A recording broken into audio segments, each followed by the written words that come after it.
Hello all, welcome back to our YouTube channel Godavari family. Hi అండి. Last videos వరకు కూడా నేను మీకు మామ్ విత్ మృదులుగా అయితే తెలుసు, కానీ రీసెంట్గా కొన్ని టెక్నికల్ ఇష్యూస్ వల్ల అయితే నేమ్ చేంజ్ చేయాల్సి వచ్చిందండి. సో ఇప్పటి నుంచి మీ ముందుకు నేను గోదావరి ఫ్యామిలీగా అయితే వచ్చేస్తాను. సో ఇప్పటి వరకు నన్ను సపోర్ట్ చేసినట్టు ముందు కూడా సపోర్ట్ చేస్తారని అయితే అనుకుంటున్నాను. ఈ వీడియోలో పిఠాపురం టెంపుల్ అంతా ఎక్స్ప్లోర్ చేసి చూపిస్తానండి మీకు. అలాగే ఈ టెంపుల్ డీటెయిల్స్ అన్నీ కూడా ఈ వీడియోలో తెలుసుకుందాము. సో ఎక్కడ స్కిప్ చేయకుండా లాస్ట్ వరకు అయితే వీడియో చూడండి. మేమైతే టెంపుల్ దగ్గరికి కూడా వచ్చేసాము. ఇంకా టెంపుల్ దగ్గరికి రాగానే బైక్ పార్క్ చేసేసి నాకు పక్కనే ఫ్లవర్స్ అవి కనిపించాయి అనమాట. సో స్వామివారికి అలాగే అమ్మవారికి తీసుకుందాం కదా అని చెప్పి అయితే తీసుకుంటున్నాను ఇక్కడ. ఇంకా నేనైతే ఇక్కడ ఫ్లవర్స్ అవి కొబ్బరికాయలు అవి కూడా తీసేసుకున్నానండి. ఇంక ఇప్పుడైతే మనం లోపలికి వెళ్ళి టెంపుల్ అంతా ఎక్స్ప్లోర్ చేద్దాము. లోపలికి ఎంటర్ అవ్వగానే అయితే మనకి శివుడు అయితే దర్శనం ఇస్తారనమాట ఇక్కడ.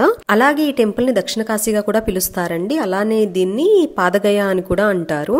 త్రిగయ క్షేత్రాలు అనగా శిరోగయ, నాభిగయ, పాదగయ. ఇక్కడ మనకు కనిపించేదే పాదగయ క్షేత్రం. ఈ క్షేత్రంలో పరమశివుడు స్వయంభూ కుకుటేశ్వర స్వామిగా అయితే మనకు దర్శనం ఇస్తారు. అలాగే ఇక్కడ మనకి రాజరాజేశ్వరి అమ్మవారు కూడా ఉన్నారండి. రాజరాజేశ్వరి అమ్మవారిని అయితే ఆదిశంకరులు ప్రతిష్ఠించారు. ఇక్కడ మనకు కనిపిస్తున్న కొలను అయితే ఇప్పుడు రీసెంట్ గా కొంచెం కన్స్ట్రక్షన్ లో ఉందన్నమాట. మొత్తం రీమోడలింగ్ అది చేస్తున్నారు. మొత్తం క్లీన్ చేసేసి మళ్ళీ వాటర్ అయితే ఫిల్ చేస్తారంటండి. సో అందుకే కొంచెం డర్టీగా ఉంది. సో వాళ్ళైతే మొత్తం మెయింటెనెన్స్ అంతా స్టార్ట్ చేస్తారు. ఇంకా ఇక్కడైతే మనకి టెంపుల్ టైమింగ్స్ కూడా రాశారనమాట. మార్నింగ్ 5 o'clock నుంచి 12:30 వరకు ఓపెన్ లో ఉంటుంది. మరి 4:30 to 8:30 వరకు ఓపెన్ లో ఉంటుంది.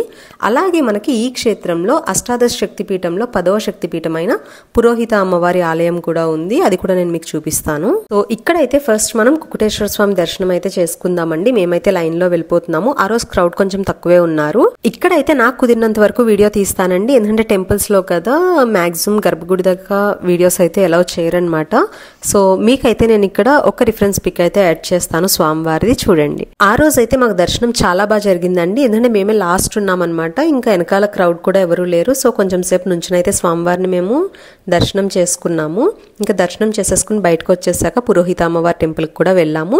సో లోపల ఎలా ఉందో నేను మీకు చిన్న వీడియో క్లిప్ అయితే చూపిస్తాను ఇక్కడ. మేమైతే పురోహిత అమ్మవారి టెంపుల్ లోపలికి వెళ్ళడానికి 20 రూపీస్ టికెట్ అయితే తీసుకున్నామండి. అదైతే మనకి గర్భగుడి దాకా వెళ్ళొచ్చు అనమాట.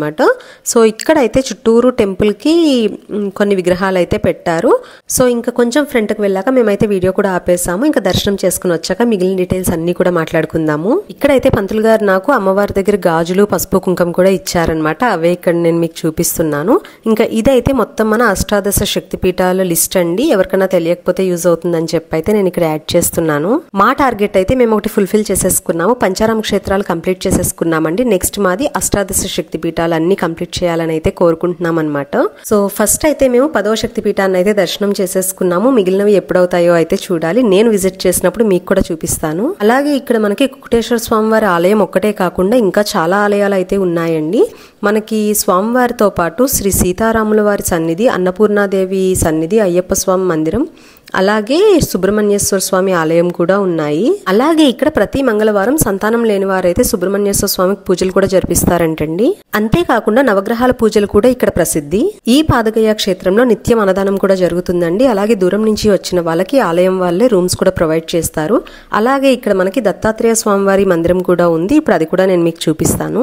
ఈ టెంపుల్ అయితే నేను బయట నుంచి చూడగానే ఓన్లీ బాబాగారి టెంపుల్ అనుకున్నానండి. కానీ లోపలికి వెళ్ళాక చూస్తే నేనైతే షాక్ అయిపోయాను. అసలు విగ్రహాలన్నీ కూడా ఎంత బాగున్నాయో. మొత్తం దత్తాత్రేయ స్వామి, బాబా అందరూ ఉన్నారనమాట. సో మీరు కూడా చూడండి అసలు ఎంత బాగుందో. ఎప్పుడన్నా పిఠాపురం టెంపుల్ విజిట్ చేస్తే ఈ దత్తాత్రేయ టెంపుల్ అయితే మర్చిపోవద్దు, ఖచ్చితంగా విజిట్ చేయండి. మనం అయితే హైవే మీద నుంచి వచ్చేటప్పుడు ఆ సింహద్వారం వైపు వస్తే మనకు ఫస్ట్ కనిపించేదే దత్తాత్రేయ స్వామి మందిరం అనమాట. సో దాని తర్వాత మనకి కుకుటేశ్వర స్వామి ఆలయం, అలాగే పురోహిత అమ్మవారి టెంపుల్ అన్నీ ఉంటాయి.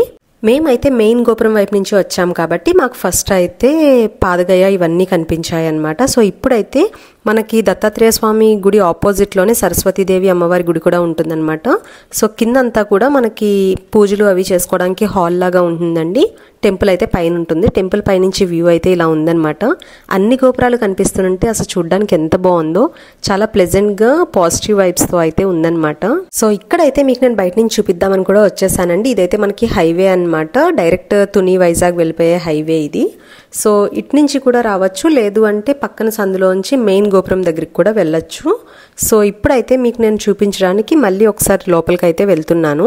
ఇది మనకి మెయిన్ ఎంట్రన్స్ అనమాట, హైవే వైపు నుంచి. ఇంకా నేనైతే మళ్ళీ కొలం దగ్గరికి అయితే వచ్చేసానండి. ఇక్కడ నుంచి నేను మీకు ఒక బ్యూటిఫుల్ వ్యూ అయితే చూపిస్తాను.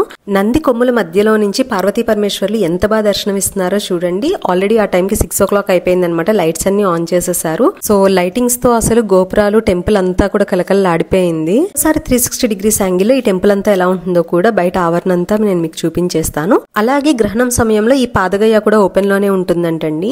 ఇక్కడ నుంచి మనం గోశాలకైతే వెళ్దామండి. గోశాలలో గోవులు కూడా ఉన్నాయన్నమాట. ఇక్కడైతే మీకు కూడా నేను చూపించేస్తాను. ఆవులన్నీ కూడా చాలా హెల్దీగా ఉన్నాయి. మేము వెళ్లేసరికి అసలు అవి తినడం కూడా మానేసి చూస్తున్నాయి అనమాట, ఎవరు వస్తున్నారా అని చెప్పి. ఇంకా మేమైతే ఇక్కడ కొంచెం సేపు టైం స్పెండ్ చేసేసి మళ్ళీ స్టార్ట్ అయిపోతున్నామండి. మళ్ళీ మేము భీమవరం వరకు రావాలన్నమాట. సో ఇక్కడతో ఈ వ్లాగ్ అయితే ఎండ్ చేసేస్తున్నాను. మీకు ఎవరికైనా ఈ వీడియో నచ్చినట్టయితే please like, share and subscribe for more videos. Thank you all.